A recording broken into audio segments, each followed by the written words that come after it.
जय हिंद साथियों, एक बार फिर से आपका बहुत बहुत स्वागत है हमारे तेजस्वी एकेडमी पर। साथियों, एसएससी एमटीएस और यूपी बीएड के लिए बहुत ही महत्वपूर्ण टॉपिक वैदिक काल एवं महाजनपद काल यानी कि आर्य सभ्यता से रिलेटेड बहुत ही महत्वपूर्ण प्रश्न लेकर आए हैं आज के वीडियो में, जो बहुत ही इंपॉर्टेंट क्वेश्चन हैं। गाइज, आप ये वीडियो इन्हें तक मिस मत करना, क्योंकि इसमें सभी किताबों का निचोड़ लेकर आए हैं जो आने वाले एग्जाम में बहुत ही हेल्पफुल होने वाले हैं ये प्रश्न। तो आज का हमारा प्रश्न है, आर्य शब्द इंगित करता है। हमारा ऑप्शन है नृजाति समूह को, यायावरी जन को, भाषा समूह को एंड श्रेष्ठ वंश को। हमारा सही जवाब होगा डी। निम्नलिखित में से किसने आर्यों के आदि देश यानी आर्कटिक प्रदेश के बारे में लिखा था? हमारा ऑप्शन है Shankaracharya, Annie Besant, Vivekananda and Bal Gangadhar तिलक। हमारा सही जवाब हो जाएगा डी। आर्य को एक जाति कहने वाला पहला यूरोपियन कौन था? हमारा ऑप्शन है sir William Jones, H William, Max Muller and general Cunningham. हमारा सही जवाब हो जाएगा सी। आर्य कब भारत आए थे?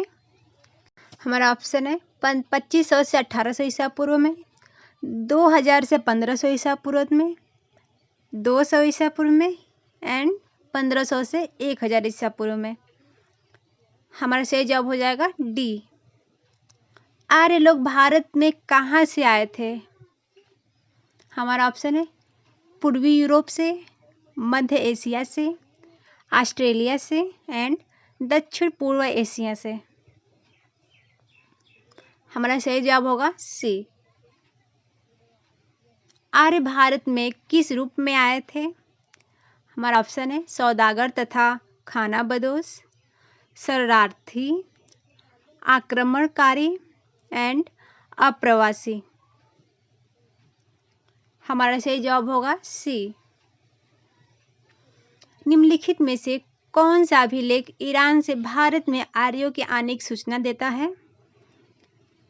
हमारा ऑप्शन है मानसेहरा, शहबाजगढ़ी, बोंगसकोई एंड जूनागढ़। हमारा सही जवाब होगा सी। आर्यन जनजातियों की प्राचीनतम बस्ती कहाँ है? हमारा ऑप्शन है उत्तर प्रदेश में, बंगाल में, सप्त सिंधु में एंड दिल्ली में। हमारा सही जवाब होगा सी। निम्नलिखित में से कौन सा इंडो आर्यन का निवास स्थल है? हमारा ऑप्शन है मध्य एशिया व दक्षिणी रूस, ऑस्ट्रेलिया एंड मध्य अफ्रीका। सही जवाब होगा बी।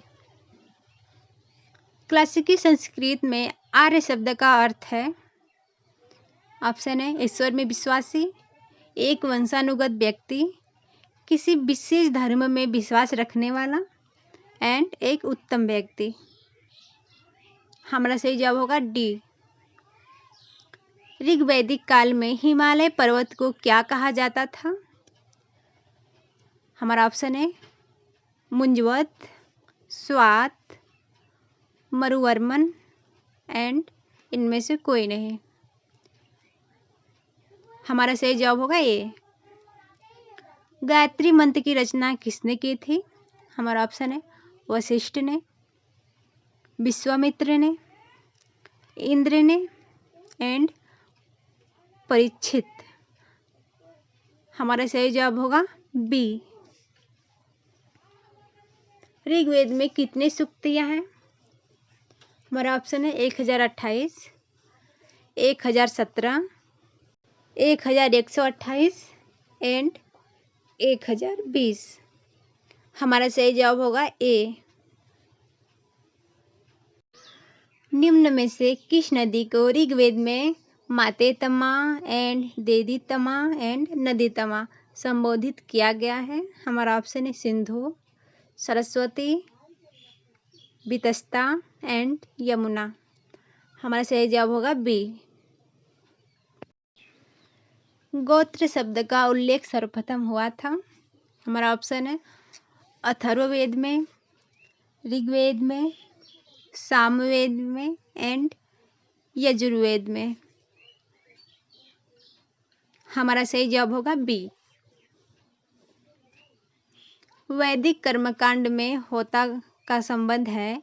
हमारा ऑप्शन है ऋग्वेद से, यजुर्वेद से, सामवेद से एंड अथर्ववेद से। हमारा सही जवाब होगा ए। ऋग्वेद में वर्णित देवताओं में सबसे प्रमुख देवता कौन होते थे? हमारा ऑप्शन है इंद्रदेव, विष्णु जी, सूर्यदेव एंड ब्रह्मदेव। हमारा सही जवाब होगा ए। सर्वाधिक ऋग्वैदिक सूक्त समर्पित है अग्नि को, इंद्र को, रुद्र को एंड विष्णु को। हमारा सही जवाब होगा बी। ऋग्वेद में निम्नलिखित किन नदियों का उल्लेख अफगानिस्तान के साथ आर्यों के संबंध का सूचक है? Askini and Swastu, Parushni, Kubha and Kumbha, Bipasha and Sutudri. हमारा सही जवाब होगा सी। ऋग्वेद की मूल लिपि क्या थी? हमारा ऑप्शन है देवनागरी, खरोष्टी, पाली एंड ब्राह्मी। हमारा सही जवाब होगा डी। प्रसिद्ध गायत्री मंत्र कहाँ से लिया गया था? हमारा ऑप्शन है यजुर्वेद से, अथर्ववेद से, ऋग्वेद से एंड सामवेद से। हमारा सही जवाब होगा सी। ऋग्वेद में कई परिच्छेदों में प्रयुक्त अघन्य शब्द संदर्भित है? पुजारी के लिए, स्त्री के लिए, गाय के लिए एंड ब्राह्मण के लिए। हमारा सही जवाब होगा सी।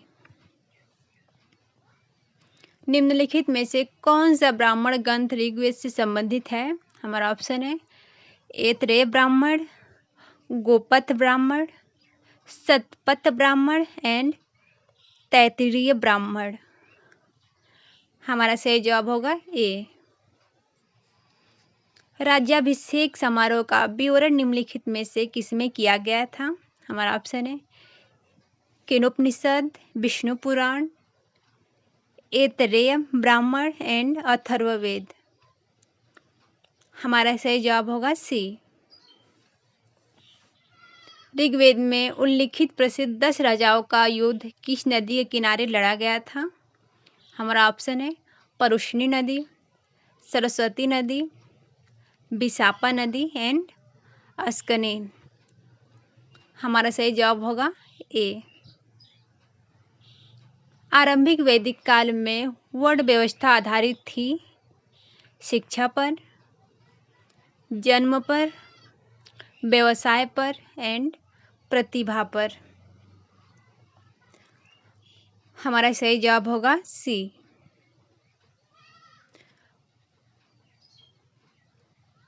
वैदिक युग में क्या था? बहुविवाह प्रथा नहीं थी, बाल विवाह प्रमुख था, विधवा पुनः शादी कर सकती थी, पत्नी का समाज में उच्च स्थान था। हमारा सही जवाब होगा सी। निम्न में से कौन सा एक ऋग्वेद में स्त्रियों के विषय में सही नहीं है? हमारा ऑप्शन है वे सभा की कार्यवाही में भाग लेती थी, वे यज्ञ का अनुष्ठान करती थी, वे युद्धों में सक्रिय भाग लेती थी एंड उनका विवाह यौनारंभ में पूर्व हो जाता था। हमारा सही जवाब होगा डी। ऋग्वेद में वैदिक ग्रंथ के किस शब्द का सर्वप्रथम उल्लेख हुआ था? हमारा ऑप्शन है वर्ण का, सोम, अयस एंड गम्य का। हमारा सही जवाब होगा ए। वैदिक आर्यों का प्रमुख भोजन था? हमारा ऑप्शन है जौ एंड चावल, चावल एंड दाल, दूध व उसके उत्पाद, एंड सब्जियां व फल। हमारा सही जवाब होगा ए। ऋग्वेद में निम्नलिखित पशुओं में से किन का उल्लेख हुआ था? गाय का, अश्व का, बकरी का एंड इनमें से कोई नहीं। हमारा सही जवाब होगा डी। ऋग्वैदिक काल के प्रारंभ में निम्न में से किसे महत्वपूर्ण मूल्यवान संपत्ति समझा जाता था? भूमि को, गाय को, स्त्रियों को एंड जल को। हमारा सही जवाब होगा बी। ऋग्वैदिक काल में निष्क किस अंग का आभूषण था? और ऑप्शन है कान का, गले का, बाहु का एंड कलाई का। हमारा सही जवाब होगा बी। वैदिक लोगों द्वारा किस धातु का प्रयोग पहले किया जाता था? चांदी का, सोना का, लोहे का एंड तांबे का। हमारा सही जवाब होगा डी। ऋग्वैदिक पढ़े किस वर्ग के नागरिक थे? पुरोहित के, स्वर्णकार के, लोहार एंड व्यापारी के। हमारा सही जवाब होगा डी। पूर्व वैदिक आर्यों का धर्म प्रमुखता था भक्ति, मूर्ति पूजा और यज्ञ का, प्राकृतिक पूजा और यज्ञ एंड प्रकृति पूजा। हमारा सही जवाब होगा सी। ऋग्वैदिक काल में जनता निम्न में से मुख्यतः किसमें विश्वास करती थी? ऑप्शन है मूर्ति पूजा में, एकेश्वरवाद में, देवी पूजा में एंड बलि एवं कर्मकांड में। हमारा सही जवाब होगा डी। ऋग्वैदिक धर्म था बहुदेववादी, एकेश्वरवादी, अद्वैतवादी एंड निवृत्त मार्गी। हमारा सही जवाब होगा ए। उत्तर वैदिक संस्कृति का काल किसे माना जाता है? 1500 से 1000 ईसा पूर्व, 1000 से 600 ईसा पूर्व, 600 से 600 ईसा पूर्व एंड उपरोक्त में से कोई नहीं। हमारा सही जवाब होगा बी। वैदिक काल में प्रचलित लोकप्रिय शासन प्रणाली थी निरंकुश, प्रजातंत्र, गणतंत्र एंड वंश परंपरागत राजतंत्र। हमारा सही जवाब होगा डी। गोत्र व्यवस्था प्रचलन में कब आई थी? ऋग्वैदिक काल में, उत्तर वैदिक काल में, महाकाव्य काल में एंड सूत्र काल में। हमारा सही जवाब होगा बी। निम्नलिखित में से कौन एक विवाह का प्रकार नहीं है? हमारा ऑप्शन है प्रजापत्य, आर्ष, पैशाच एंड दुर्गम। हमारा सही जवाब होगा डी। वैदिक युग में राजा अपने जनता से जो कर वसूल थे उसे क्या कहते थे? बलि, विदत, वर्मन एंड कर। हमारा सही जवाब होगा ए। व्यापार व्यवस्था में ऋण के लिए किस शब्द का प्रयोग किया गया था? हमारा ऑप्शन है श्रेष्ठ, कुसीद, पेशकरी एंड इनमें से कोई नहीं। हमारा सही जवाब है बी। कौन सी दस्तकारी है जो आर्यों द्वारा व्यवहार में नहीं लाई गई थी? हमारा ऑप्शन है मृदांड या पाटरी, आभूषण, लुहार एंड बढ़ईगिरी। हमारा सही जवाब होगा डी। निम्नलिखित वैदिक देवताओं में किसे उनका पुरोहित माना जाता था?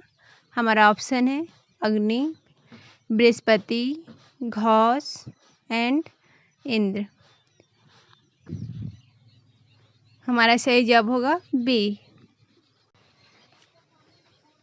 न्याय दर्शन को प्रचारित किया था चवर्क ने, गौतम ने, कपिल ने एंड जैमिनी ने। हमारा सही जवाब होगा बी। वैशेषिक दर्शन के प्रतिपादक थे कपिल, अक्षपाद गौतम, उलूकनाथ एंड पतंजलि। हमारा सही जवाब होगा सी। किन तीन वेदों को संयुक्त रूप से लिया गया है? हमारा ऑप्शन है Rigveda, Yajurveda and Atharvaveda, Rigveda, Samaveda and Yajurveda, Yajurveda, Samaveda and Atharvaveda. हमारा सही जवाब होगा सी।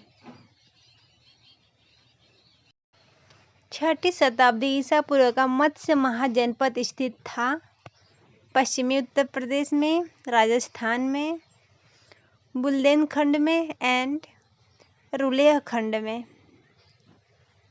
हमारा सही जवाब होगा बी। उज्जैन का प्राचीनतम नाम क्या था? ऑप्शन तक्षशिला, इंद्रप्रस्थ, अवंतिका एंड इनमें से कोई नहीं। हमारा सही जवाब होगा सी। निम्न में से कौन सा एक बौद्ध ग्रंथ 16 महाजनपदों का उल्लेख करता है? हमारा ऑप्शन है अंगुत्तर निकाय, मध्यम निकाय, खुदक निकाय एंड दिघ निकाय। हमारा सही जवाब होगा ए। 16 महाजनपदों के युग में मथुरा इनमें से किसकी राजधानी थी? हमारा ऑप्शन है वज्जी, वत्स, काशी एंड सूरसेन। हमारा सही जवाब होगा डी। चंपा किस महाजनपद की राजधानी थी? मगध की, वज्जी की, कौशल की एंड अंग की। हमारा सही जवाब होगा डी। गोदावरी नदी के तट पर स्थित महाजनपद था अवंती महाजनपद, वत्स, अस्मक एंड कंबोज। हमारा सही जवाब होगा सी। चंडप्रघोत किस प्राचीन गणराज्य के राजा थे? काशी के, अंग के, अवंती के एंड वज्जी के। हमारा सही जवाब होगा सी। चंद्रप्रघोत समकालीन थे बिंबिसार के, गौतम बुद्ध के, चंद्रगुप्त मौर्य के एंड विक्रमादित्य के। हमारा सही जवाब होगा आंसर बी। मगध की प्रथम राजधानी कौन सी थी? हमारा ऑप्शन है पाटलिपुत्र, वैशाली, गिरिब्रज एंड राजगिरी एंड चंपा। हमारा सही जवाब होगा सी। हर्यक वंश का शासन अजातशत्रु किसका पुत्र था? हमारा ऑप्शन है अनिरुद्ध के, उदयन के, बिंबिसार के एंड नागा दशक के। हमारा सही जवाब होगा आंसर सी। पाटलिपुत्र का संस्थापक था, हमारा ऑप्शन है उदयन, अशोक, बिंबिसार एंड महापदानंद। हमारा सही जवाब होगा ए। निम्नलिखित में से किसी सेनिया या नियमित और स्थायी सेना रखने वाला कहा जाता था? हमारा ऑप्शन है बिंबिसार, अजातशत्रु, उदयन एंड शिशुनाग। हमारा सही जवाब होगा आंसर ए। राजा बिंबिसार के दरबार में उस प्रसिद्ध चिकित्सक का क्या नाम था जो भगवान बुद्ध के निजी चिकित्सक थे? हमारा ऑप्शन है अजातशत्रु, सारिपुत्र, जीवक एंड राहुला। हमारा सही जवाब होगा आंसर सी। मगध के किस प्रारंभिक शासक ने राज्यारोहण के लिए अपने पिता की हत्या की थी? हमारा ऑप्शन है बिंबिसार ने, अजातशत्रु ने, उदयन एंड नागदासव ने। हमारा सही जवाब है आंसर बी। हर्यक वंश का शासक अजातशत्रु किसका पुत्र था? हमारा ऑप्शन है अनिरुद्ध, उदयन, बिंबिसार एंड नागदशक। हमारा सही जवाब होगा सी। मालवा क्षेत्र पर मगध की सत्ता का विस्तार निम्न में से किसके शासनकाल में हुआ था? हमारा ऑप्शन है बिंबिसार के, अजातशत्रु के, उभयभद्र के एंड शिशुनाग के। हमारा सही जवाब होगा डी। राजा नंद का उल्लेख करने वाला अभिलेखीय प्रमाण है? हमारा ऑप्शन है खारवेल का हाथी गुम्फा लेख, रुक्मिणीदेवी स्तंभ अभिलेख, रुद्रमन का जूनागढ़ लेख, धनदेव का अयोध्या अभिलेख। हमारा सही जवाब होगा ए। मगध का कौन सा सम्राट अपरशुराम के नाम से जाना जाता है? हमारा ऑप्शन है बिंदुसार, अजातशत्रु, कालाशोक एंड महापदानंद। हमारा सही जवाब है डी। किसे उग्रसेन या भयानक सेना का स्वामी कहा जाता है? हमारा ऑप्शन है महापदानंद को, धनानंद को, शिशुनाग को एंड बिंबिसार को। हमारा सही जवाब है ए। नंद वंश का अंतिम सम्राट कौन था? हमारा ऑप्शन है महापदानंद, धनानंद, कालाशोक एंड इनमें से कोई नहीं। हमारा सही जवाब होगा आंसर बी। भारत पर प्रथम विदेशी आक्रमण ईरान के किस वंश के राजाओं ने किया था? हमारा ऑप्शन है हखमनी वंश, अप्सरा शिवाय वंश, तुरानी वंश एंड इनमें से कोई नहीं। हमारा सही जवाब होगा आंसर ए। सिकंदर ने भारत पर कब आक्रमण किया था? हमारा ऑप्शन है 326 ईसा पूर्व में, 327 ईसा पूर्व में, 232 ईसा पूर्व में एंड 223 ईसा पूर्व में। हमारा सही जवाब होगा आंसर ए। भारत का कौन सा राजा सिकंदर महान का समकालीन था? हमारा ऑप्शन है महापदानंद, धनानंद, संकल्प एंड चंद्रगुप्त मौर्य। हमारा सही जवाब होगा बी। हाइडिस्पेस का युद्ध किन किन शासकों के बीच हुआ था? हमारा ऑप्शन है सिकंदर एवं पोरस के मध्य, सिकंदर एवं चंद्रगुप्त मौर्य के मध्य, बिंबिसार एवं अजातशत्रु के मध्य, उदयन एंड धनानंद के बीच। हमारा सही जवाब होगा ए।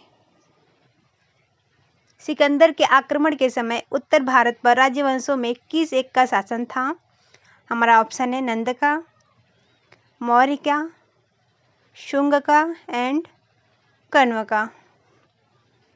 हमारा सही जवाब होगा ए। कौन सिकंदर के साथ भारत नहीं आया था? हमारा ऑप्शन है नियार्कस, आनेसिक्रिटस, डाइमेकस एंड अरिस्टोबुलस। हमारा सही जवाब होगा सी। थैंक यू गाइस, मिलते हैं नेक्स्ट वीडियो में।